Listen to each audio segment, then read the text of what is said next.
had 2 EMGs. I had the guy put it, I don't know why, but, 15 years ago, whatever, 12, every guitar I had that had a Floyd, I just had my tech guy put a E-tuna, D-tuna, E-tuna, that's stupid. D-tuna, which I think is still stupid because it's tuna. Here, I like the D-tuna, I'll have that D-tuna sandwich. Anyway, I never used the D-tunas, ever. The only reason that he invented it was for that, 1, 2 songs that he used it for. He might have used it more in Van Hagar, but I don't know because I don't have any of the albums except for one. Balanced. And that's okay. Or Balance. Not Balance. I don't know. It's a weird cover like most of them are. And, yeah. A girl bought it for him because she thought one of the songs reminded her of us.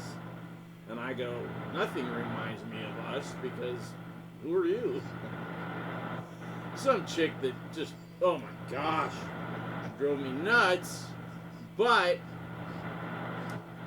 she helped me out of a situation which cost me thousands of dollars, and that was like not happening. I didn't have it. And so she agreed to give me the money, but those were the days before I was going to church, obviously, so I'm like, oh, so all I got to do is that? But then I didn't know she was married, and a whole bunch of stuff. How'd we get on that? I don't know. Anyways, D-tuna? No. Who cares? So I had my cousin pop off the D-tuna. When I got it, it had 2 EMGs, volume, tone. You can see, there. It's just an empty compartment now. I wanted him not to put this back on, but he put it back on anyways. It looks cool though. It's just I like to do weird noises with springs like Eddie does, Edward Van Halen.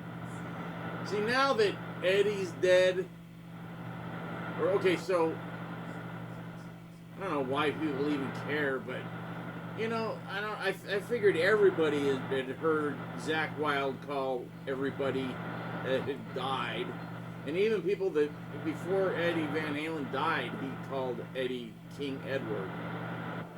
So there was King Edward and Father Dime, because it's Father Time, Father Dime. So Father Dime, Saint Rhoads, not because he's a saint and that he was a good, didn't do anything. That guy, he was a human. He was a 25-year-old dude when he died. So he was in his early 20s when he was really hitting it big.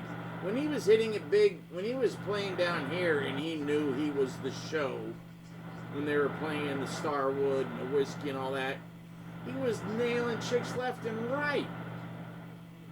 And then when he started officially dating Kevin's girlfriend, all it was, well, now we don't have to do it behind Kevin, because he was banging every chick he could get. If he slept with Sharon, that guy was just, he was a horn dog. It's just that, but he's not a saint. He took drugs. He drank. He just was, compared to Ozzy, he was a saint. But compared to Ozzy, almost anybody was a saint, except for maybe Lemmy. But Lemmy he could handle it. But he could do a lot of partying. Like when my band went on tour with him, with Motorhead, I was like, holy crap.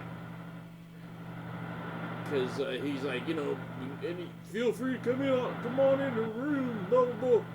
Or feel free to come on in my backstage room, blah, blah, blah. I can't do a Lemmy.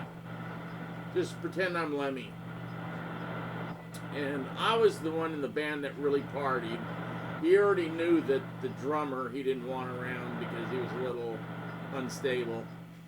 And the bass player didn't really care. He was trying to look for straight dudes. Which was very hard to do. Actually, it was not hard to do, apparently, in Japan. It was just hard for him to... I don't know.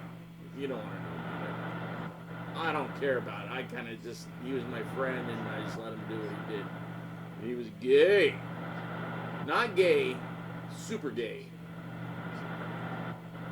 Because there was like, oh yeah, was your bass player gay? No, he was super gay.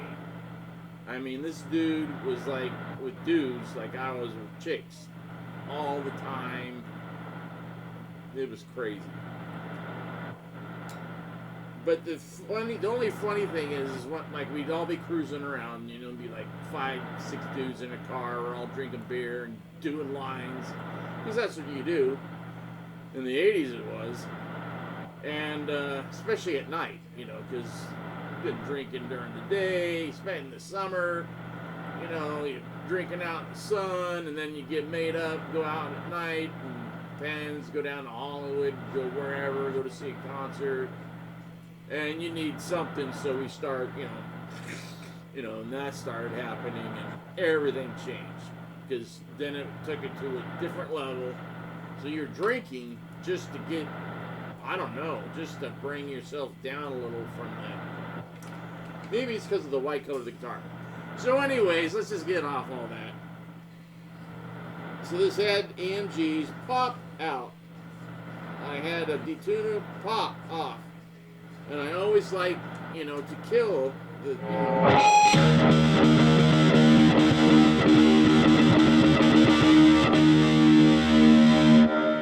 Something's weird the way he put it in, the way it's wired, but I can do it. You just gotta get used to it.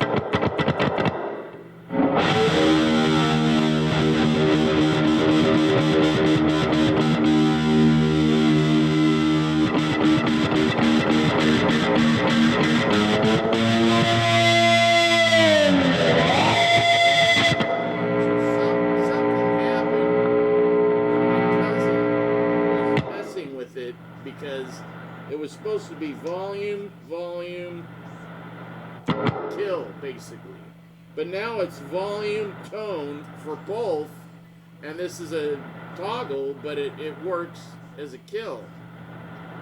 So you shouldn't do anything because the volume's off.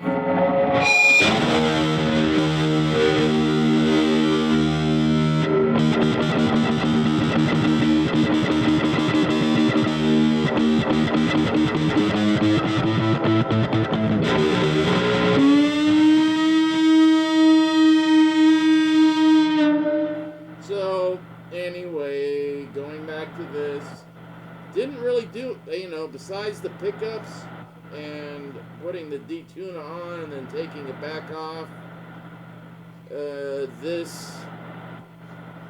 this, I hate it when they started doing, I hate the friggin' blade, 5-position blade. Why? What the hell? That means this is done. You need to put one in, and, so... Thankfully, my tech at the time could do anything. My cousin's getting pretty good. Just from working on my stuff, he's getting really good. So now, I have a volume and a tone that work on both, but this also works, and I don't know why or how, and he doesn't, but who cares, right? So this is, I don't know what year it is. Where's the friggin'...